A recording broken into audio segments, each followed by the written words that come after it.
You did it! You made it to week 5 of my 90 Days to Becoming a Homeowner Challenge, where I walk you through the best steps to take to buy your first home in 90 days or less. Now, even if you're not taking part in the challenge, but you thought about buying your first home, you definitely want to check out this video as well as the other videos in this series. Now that you've created your wants versus needs list from last week, the really fun part starts right now. Hi, I'm Zach, a real estate broker in Fort Myers, Florida, and today we're going to take your list of dream homes and narrow down that list to decide which ones to see in person.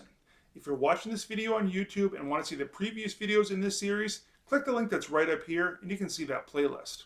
And to make sure you don't miss a video in this series or any other of my videos on real estate and life in Southwest Florida, please click that subscribe button right down below, as well as the little bell next to it so you're notified each time I post a new video. And if you'd be so kind as to click that like button, I would appreciate that too. But back to business. First up, let's talk about the best practices for searching online. No doubt you know the major real estate websites like Zillow, Trulia, and Realtor.com. But how can you get the most accurate results that you're looking for? Here's a few tips. Use the search filters, but not too much. You don't want to restrict your search so tightly that you only have a handful of homes to view. Keep your wants and needs list handy and expand your geographic search and add maybe $25,000 or so to your maximum price, since homes often sell under the asking price. If you find something that catches your eye, check out the Google Street View. Pictures can be deceiving sometimes, so a virtual walk down the street will give you a better sense of the house and the surrounding area. And don't ignore a home just because it's pending or under contract.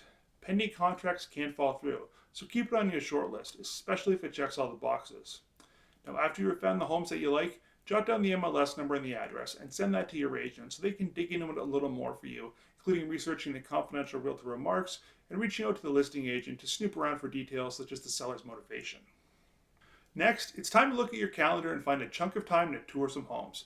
Carve out a little more time than you think because you don't want to be rushed if you find a home that may be the one. Consider taking a day off work for this, as schedules are usually more flexible during the work week when most homeowners aren't home. So you've got your showing days scheduled and you're ready to see them live and in person.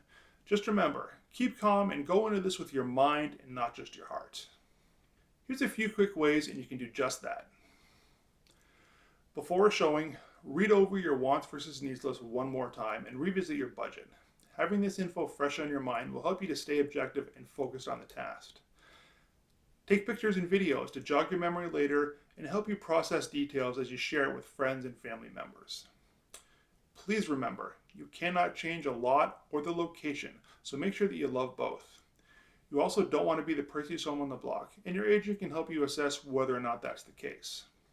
Don't let yourself get distracted by decor or staging. These things are going to be gone by the time you move in, so stay focused on the things that can't be changed as easily.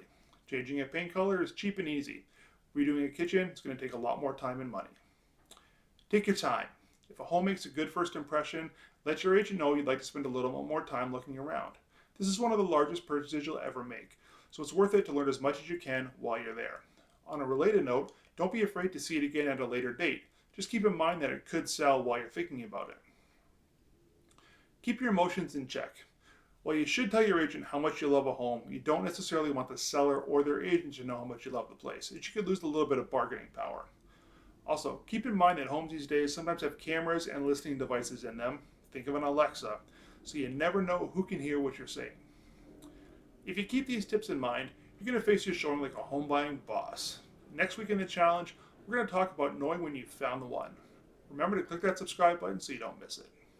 And remember, if buying your first home is one of your 2020 goals or you're hoping that 2021 is the year, please join us on my 90 Days to Becoming a Homeowner Challenge. There's absolutely no cost to you, and it starts whenever you want it to, so click the link down below to sign up. And of course, you can always call, text, or email me with any questions you have about real estate or life in Fort Myers and Southwest Florida. I'm always glad to help. I will see you next week.